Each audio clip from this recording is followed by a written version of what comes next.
नमस्कार, मैं हूं रंजीत झा। महाराष्ट्र सरकार में मंत्री रहे बाबा सिद्दीकी की हत्या हो गई है और इस मर्डर के पीछे कौन है, इसको लेकर अब बड़ा खुलासा हुआ है। वाई कैटेगरी की सुरक्षा के बावजूद भी 3 बिना क्रिमिनल हिस्ट्री के शूटर आते हैं और बाबा सिद्दीकी की हत्या करके चले जाते हैं। 3 में से 2 गिरफ्तार हो गए हैं, तीसरे का नाम पता चल चुका है। 2 जो हैं यूपी के बहराइच के हैं। वहां जानकारी मिली कि इन लोगों का कोई क्रिमिनल रिकॉर्ड तक नहीं है। तो फिर इन सब का मास्टरमाइंड कौन था, इस बात को लेकर बहस छिड़ी हुई थी। आशंका जताई जा रही थी कि कहीं ना कहीं लॉरेंस बिश्नोई गैंग तो नहीं है, या फिर SRA हाउसिंग सोसाइटी विवाद में कहीं बाबा सिद्दीकी के साथ यह सुलूक तो नहीं हुआ। उन्हें गोली किसने मारी यह तो पता चला, किसने मरवाई इसको लेकर बहस चल ही रही थी कि अब इस पर खुद ब खुद बड़ा खुलासा हो गया है। पुलिस की मेहनत आसान हो गई है और देवेंद्र फडणवीस जो इस वक्त शिंदे गवर्नमेंट में डिप्टी CM और गृह मंत्री हैं, वो फेल्योर साबित हो गए।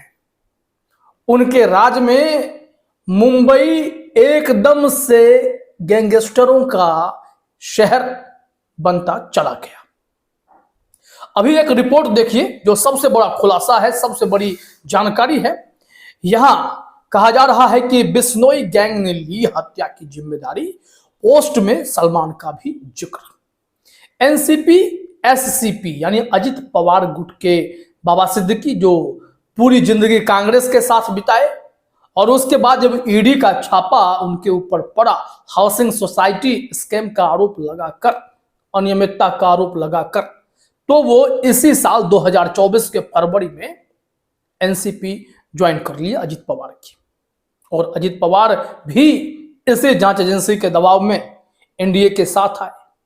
खैर, जो सबसे बड़ी रिपोर्ट है कि मास्टरमाइंड कौन, लॉरेंस बिश्नोई हैं क्या? बिल्कुल।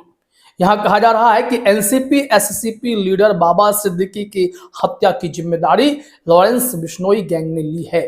सोशल मीडिया पर पोस्ट कर हत्या की जिम्मेदारी ली है।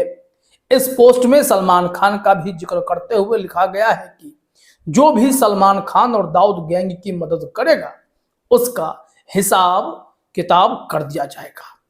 मतलब सुरक्षा एजेंसियां इस सोशल मीडिया पोस्ट की अब जांच में जुटी है। मतलब बिश्नोई जो कह रहा है, अगर उसमें दम है तो मुंबई में कोई भी बड़ा आदमी इस वक्त सुरक्षित नहीं है। बाबा सिद्दीकी बड़े नाम थे, पटना बिहार में पैदा हुए और फिर पूरे जीवन कांग्रेस के साथ राजनीतिक सफर तय किया। बेटे भी संजय राउत जी कह रहे हैं कि विधायक हैं। और उसके बाद बॉलीवुड में इतनी अच्छी पकड़ कि सलमान शाहरुख जैसों की दुश्मनी को दोस्ती में तब्दील कर दिया। बड़ी बड़ी पार्टियां होती थी बाबा सिद्दीकी की, हर कोई वहां पहुंचते थे। बॉलीवुड तो खुद उमड़ कर आता था। लेकिन वही बाबा सिद्दीकी विजयादशमी के दिन मौत के घाट उतार दिए जाते हैं। और कौन आता है हत्या करने के लिए, इसको लेकर अब जरा सा डिटेल में इस रिपोर्ट को देख लीजिए। तस्वीर देखिए आप। ये तीनों चेहरे जो आप देख रहे हैं ना, ये तीनों चेहरे अपने आप में हैरान करने वाले हैं। और ये सब उस बिश्नोई गैंग के इशारे पर 50-50 हजार रुपए लेकर पहुंच गए। मुंबई के कुर्ला में 14,000 रुपए का फ्लैट लेकर 2 सप्ताह से रुके, रेकी की और फिर वाई कैटेगरी की सुरक्षा के बावजूद बाबा सिद्दीकी को इन लोगों ने गोली मार दी। 18-19 साल के लड़के हैं। कहा जा रहा है बाबा सिद्दीकी को गोली मारने वाले 2 शूटर बहराइच के, दोनों पड़ोसी, उम्र 18 से 19 साल। SP बोली कोई क्रिमिनल रिकॉर्ड तक नहीं है। यहां जरा देखिए क्या रिपोर्ट बताया जा रहा है कि SP ने बताया कि दोनों ही सामान्य परिवार से हैं, घर वालों के संपर्क में भी रहते थे। पुलिस दोनों के घर पहुंचकर परिवार से बात कर रही है, यह जानने की कोशिश कर रही है कि इस घटना के बारे में परिवार के पास क्या जानकारी है। बाबा सिद्दीकी की शनिवार रात को गोली मारकर हत्या कर दी गई। मुंबई पुलिस के मुताबिक 3 बदमाशों ने वारदात की तीसरे की पहचान हरियाणा के रहने वाले गुरमैल बलजीत सिंह 23 के रूप में हुई है। अब जिसमें से 2 गिरफ्तार है, 1 फरार है। अब जो शिवा है शायद यही नहीं मिल रहा है। कहा जा रहा है कि सूत्रों के मुताबिक शिवा 6 सालों से पुणे में एक स्क्रैप व्यापारी के यहां काम करता था। शिवा ने कुछ महीनों पहले धर्मराज को भी पुणे काम के लिए बुलाया। सुपारी देने वाले व्यक्ति ने शिवा और धर्मराज से गुरमैल की मुलाकात कराई।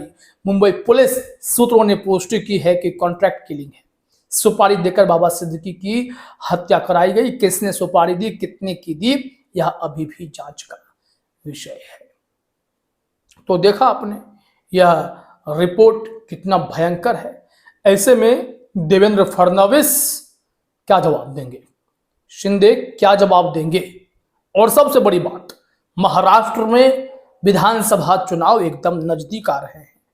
एक बड़े पॉलिटिशियन की इस बेरहमी से हत्या कर दी जाती है और मुंबई चैन की नींद कैसे सोएगा। आखिर इसके पीछे का षड्यंत्र क्या है, किसने खेल किया है, यह सब राज अब अच्छे से खुलने की जरूरत है। शुरुआती दौर में बिश्नोई ने तो पोस्ट करके क्रेडिट हासिल कर लिया है, लेकिन पुलिस जांच में और क्या खुलासे होते हैं, कौन सा एंगल निकलता है, यह सब देखने वाली बात होगी। फिलहाल इस वीडियो में इतना ही। आप सभी का हमसे जुड़ने के लिए बहुत बहुत धन्यवाद।